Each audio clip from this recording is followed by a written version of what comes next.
All right. So you want to be the good one or the bad one this time? You were bad last time. It's my turn. Okay. I really hope we get a confession out of him because we don't have any evidence on him. Like, at all. Like, none. What? Don't worry. This guy looks pretty dumb. I bet we get a confession out of him in, what, 5 minutes? Are they serious?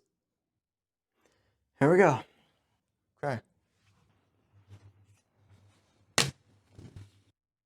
All right, scumbag. Where were you last night? Hey, Vic, calm down. How's it going, Joe?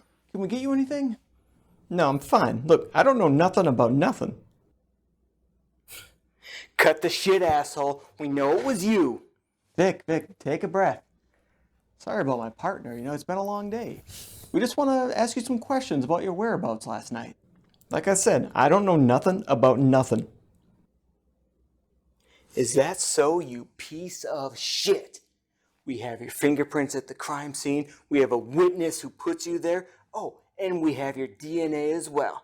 Just admit it, you sick fuck. We have you dead to rights. Hey, Vic, so? Why don't you take a walk? I can't, Hugh. This prick makes my stomach turn. Look, Joe, we know you were there. All the evidence points to you, so we know the who. Just tell us the why. You realize I heard you talking in the hallway, right? What are you talking about, you walking abortion? Before you came in here, I heard you say you got nothing on me. So I ain't saying nothing about nothing. You heard that, huh? Damn it! I told you we shouldn't talk about this stuff right outside the door. I thought these rooms are soundproof. No, we went over this last time this happened. They're not soundproof. Oh, man. The captain said if this happened again, we were going to get suspended. So, wait. So the rooms aren't soundproof? No, Hugh, they're not.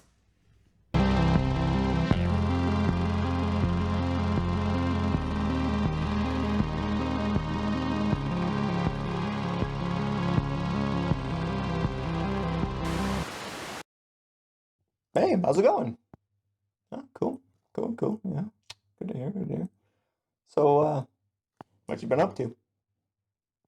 No, all right, cool. Yeah. Well, no, not much. Just hanging out here, doing my thing. Yeah. So, well, good catching up. All right, I suppose I'll get into this review then, huh? Well, I hope you brought a snack because today we're taking a trip all the way back to 1977, a time when drive-in theaters were booming, which is where today's movie takes place. And if you're new here, welcome to the channel. On here I do movie reviews for horror movies that came out in the 70s, 80s, and 90s. If you think that might be something you'd enjoy, hit that subscribe button. Also click the bell icon, that way you'll be notified when I upload new videos. Also, if you like this and you think it's good, go ahead and hit that like button. Okay, today we have Drive-In Massacre, which is a movie about a serial killer that's targeting a drive-in theater in California, killing people with a sword, and the two cops that are trying to catch them. This plot has been done so many times. It came out on January 7th, 1977, and runs for 1 hour and 14 minutes. So definitely a shorter movie, and make sure to check out the fun facts at the end to learn a little bit more about that. Its tagline was, "Your nightmares are about to come true," which isn't bad, but that's a very specific nightmare to come true. I mean, people getting killed by a sword-wielding psycho at a drive-in? I can't really imagine there's a lot of people out there who have had that nightmare. Kind of seems like it's really narrowing down your target audience. It was written by John Goff, George Buck Flower, and Stu Seagal. Stu Seagal was also the director, and like the director of the last movie I reviewed, Monster Dog, Stu also likes to go under different names. For the 24 movies he directed, besides his own name, he was credited under Godfrey Daniels II, P.C. O'Cake, Michelle Krelm, Miss Ricky Krelm, Michelle Poicard, Arthur Bird, and Krelm Sisters Consortium, which is a really unusual name to use. But with such film titles as Your Wife or Mine, Teeny Buns, and The Younger the Better, you can understand why he used pseudonyms. The movie starts off at an empty drive-in and giving us this message. Now, this is an attempt at making us think that this is a real story.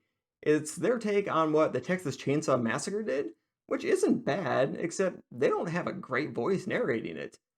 Then we see cars starting to roll in. Selling tickets is Austin Johnson, who's in the credits as Newton Nauseous, but his real name is Robert Pearson. And we get the distinct feeling that Austin doesn't really like his job all that much. Jesus, does anybody have homes to do it in anymore? I will say that the music they play here isn't that bad. I mean, it does a good job of putting you in 1977. But here's when we get our first taste of how bad the audio is in this movie. What, you got nothing less than a 20? Oftentimes, it's very hard to hear exactly what people are saying. Now, it's not the whole movie, but it is the majority of it. Then we meet Alan, played by Myron Griffith, and Alan's girl, credited as Tiffany Jones, but whose real name is Janice Blythe. They're excited because they're getting their own apartment, and she says she wants to start a family, like right now. Alan says sure, but first he wants to see the beginning of the picture. And as they show him reaching for the speaker, I mean, they really make you think something's going to happen here. You know, they build it up, but nothing does. Just kidding. Alan gets his fucking head cut off. And as his girl is screaming, she gets a sword through the neck. Now, she does a pretty decent job with this death scene, too. I mean, you notice how she's upside down and she spits the blood out right into her nose, and she doesn't even flinch. All right, okay, so apparently this movie isn't messing around. Next, we meet Detective Coke, reading the biggest newspaper I've ever seen. He is credited as Michael Alden, but his real name is Bruce Kimball. He was in The Ballad of Billy Blue and Running Wild. Next to him is his partner, Detective Leary, credited as Jake Barnes, but whose real name is John Goff. I mentioned his name earlier. He was one of the writers of this movie. And by now, you might be noticing a theme with how the actors were credited in this film. Well, it turns out that this movie was made non-union. So in an attempt not to be fined by the Screen Actors Guild, all but 3 of the actors used pseudonyms. I mean, even the makeup artist was credited as the Duke of Disguise. See, and you didn't even have to wait around to the end for that fun fact. That was a freebie. The 2 detectives are discussing what they know about the case. That the owner of the drive-in has been living in Hawaii for about a year, and the guy who's running it for him is Austin Johnson. And Larry mentions that he's a perfect asshole. Also, is it just me, or does Austin look like he's a character out of Zardoz? Or at least an evil villain. The detectives go to question Austin, and he goes on and on about how bad he's got it. And he mentions, So, a couple of horny kids got themselves chopped up by some kook. So what? And he also throws in, Besides, who really gives a damn? you know, with comments like that, it's really good to see that cross around his neck. Really living those values. As it turns out, Leary was right, and Austin is a big asshole. He does tell them that before there was a drive-in, there was a carnival in the same spot, with the same owner. After talking to Austin for too long, we officially meet Jeremy, played by Douglas Goodbye, one of the few actors to use his real name. In a line of questioning that lasts way too long, we find out that Jeremy used to be a sword swallower at the carnival, before his accident. Now, he doesn't say exactly what the accident was, but we're supposed to assume it had something to do with the carnival. But for all we know, he got in a car accident and killed a family.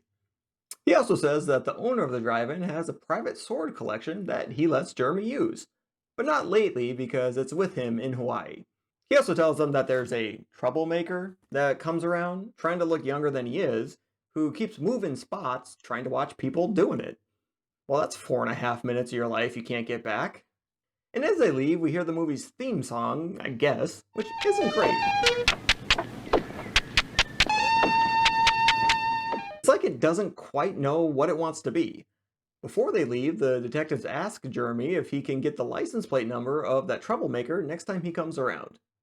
We cut back to nighttime at the drive-in again, where we get the weird theme music, and they spend 1.5 minutes showing this car parking and then reparking. Now, I know why they did this. It's so we can see that it's the troublemaker that Jeremy was talking about, but it didn't have to be this long. Also, I thought the pacing in Slithis was slow. I think there's a new slow/boring paced horror movie champ now.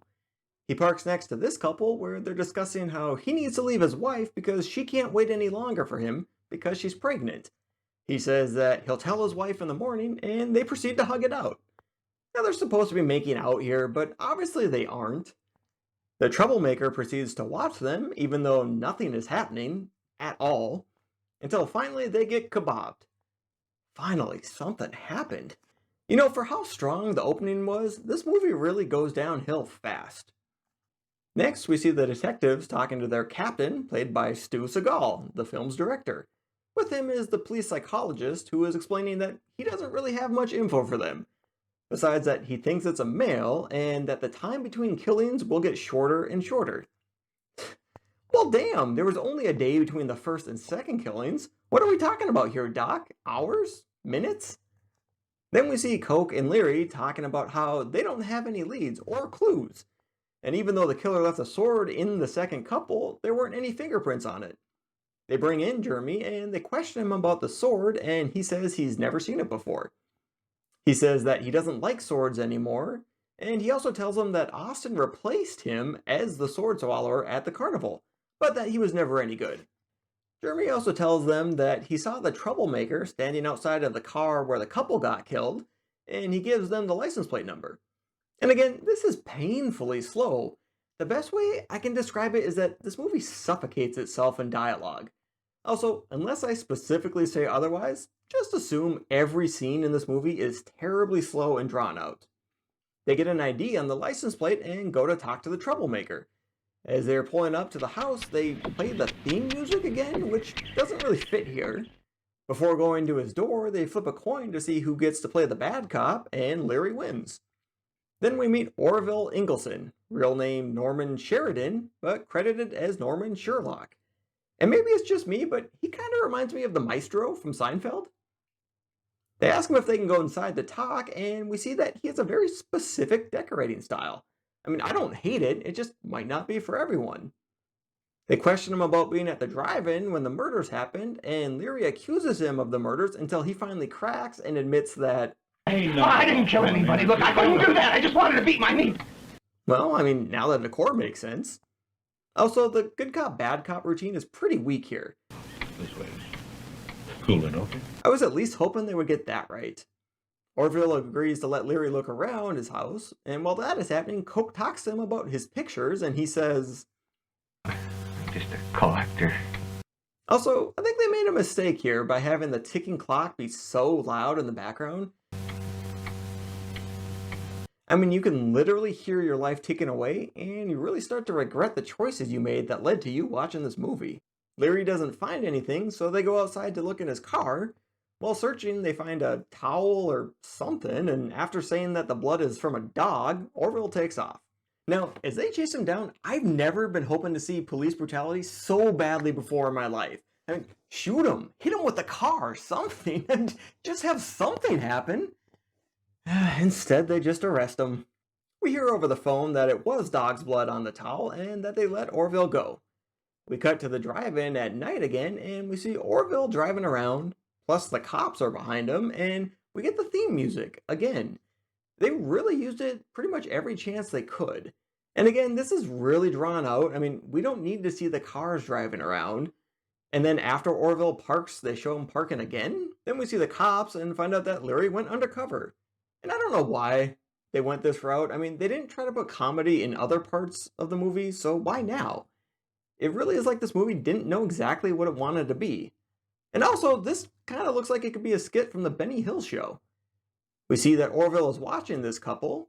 Now, the guy isn't interested in watching the movie at all, even though it's the gal's favorite. And after making several not-so-subtle attempts, he gets angry and tells her to watch the movie by herself. Jeremy comes along to talk to the cops, and Austin comes to stop him from bothering customers. Once they leave, Larry heads off to the bathroom, but drops his purse, and Coke goes to help him. Now, while this is going on, the guy comes back to the car and starts to drive off when we see that the gal has been killed too. The cops come to check it out and realize they don't know where Orville is. Well, it turns out that Orville isn't the killer because he's dead in his car too. We cut to the detectives interrogating Austin, who says that he's got to get back because business is booming, and that he doesn't care if half of LA gets chopped up. Jeremy comes in with sandwiches for some reason, and Austin grabs Leary's and lets us know that he's just not happy with anything. Lettuce, tomatoes, mustard, mayo. I can't eat that puke. He does know that's just regular stuff that comes on the sandwiches, right? They ask Austin to shut down the drive-in while they try to catch the killer, but he tells them they better get a court order. He tells them they better charge him and arrest him or let him go. Before he leaves, he fires Jeremy. Next we see Jeremy wandering around a fair, For almost 3 minutes, well, we hear various lines from the movie played back again. Even when they don't need dialogue, they still find a way to put it in. I also like how they not so subtly put a hint at what this movie is. Then towards the end of the scene, we get the theme music again, for some reason. Okay, Neil Rosensky, it's clear that you have no idea what the hell you're doing with the music in this movie. Okay, a movie's theme music isn't meant to be sprinkled in whenever you want. It's supposed to add something to the movie. Help make an impact on the scene, not just be there because. So next they get a call that some guy just killed a couple of people with a machete and they have him cornered in a warehouse. They say it sounds like their guy and they head out. We cut to the warehouse where we see this guy. That's George Buck Flower, by the way. He's one of the writers of the movie. He tells the little girl that he's going to kill her before she can turn bad, while she still has pure blood. The little girl ends up getting away. Then she hides and the guy says he'll wait for her to come to him. Then he decides to go look for her. Then the cops show up and they look for him and he hides from them until finally they shoot him down. Then the little girl comes over and asks if they had to kill him. Well, they say, yeah, he's killed a lot of people. The little girl responds that he didn't mean to kill her mom and aunt and that My father broke out of the hospital just this morning. which means he can't be the killer. Okay, so 3 things here. 1, the guy here is actually the girl's father in real life. 2, she must not have liked her mom and aunt because she doesn't seem that upset about them being murdered. And 3, fuck you, writers of this movie. You just wasted 9.5 minutes of my time on something totally unrelated to the main plot.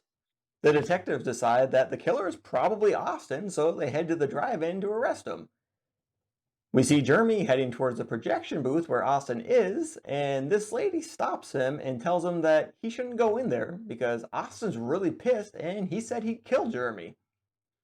Jeremy says something about Austin having the owner's sword collection, I guess, that's supposed to be in Hawaii, but Jeremy found it and he has a going away present for Austin. Okay, whatever. He goes into the projection booth, then we see the shadow of Austin being killed. The detectives show up and go into the booth. They see a door and ask the lady if there's any other way out, and she says no, just the way they came in. When they open the door, we see Jeremy's been killed too. And then we get this message. Then we hear a voice coming over the PA system telling us this. Do not panic. There is a murderer loose in the theater. Now that probably wouldn't be the best way to keep calm by telling people there's a murderer stalking around. Then finally the movie is over. Oh, thank Christ. So I'll admit, on one hand, it's not a bad move to keep it a secret who the killer is, but on the other hand, it's also really lazy. And with how the rest of this movie is, I'm going to go with lazy and cheap. I feel like they did this so they wouldn't have to come up with a real ending. And now for some fun facts. The script for this was written in a single week. Hard to believe, right? They shot this in 4 days. The warehouse scene was a last-minute addition in order to extend the running time to a reasonable feature film length, which means the original running time would have been 65 minutes. Still too fucking long if you ask me. I actually really like this movie. No, I don't. If I could, I would fight this movie. It's that bad. So, would I recommend Drive-In Massacre? No. This movie is just terrible. I mean, they had no idea how to use the music. The plot just repeated itself over and over. The audio wasn't that great, and the ending was phoned in. Plus, it's just so slow. I mean, I haven't been this bored since I watched Cider House Rules. Now, that's saying something. Huh? What did you think? Have you seen this movie? Did you like it? Let me know in the comments. As usual, I'll put a link in the description in case you do want to watch it for free. Well, then damn it, you watch the picture by yourself. But you've been warned. As I said earlier, the last movie I reviewed was Monster Dog, and I'll throw a link up for that too, so you can watch that and see what a stinker that one is. Alright, well, that's all for this one. Thanks for tuning in, and I'll catch you next time.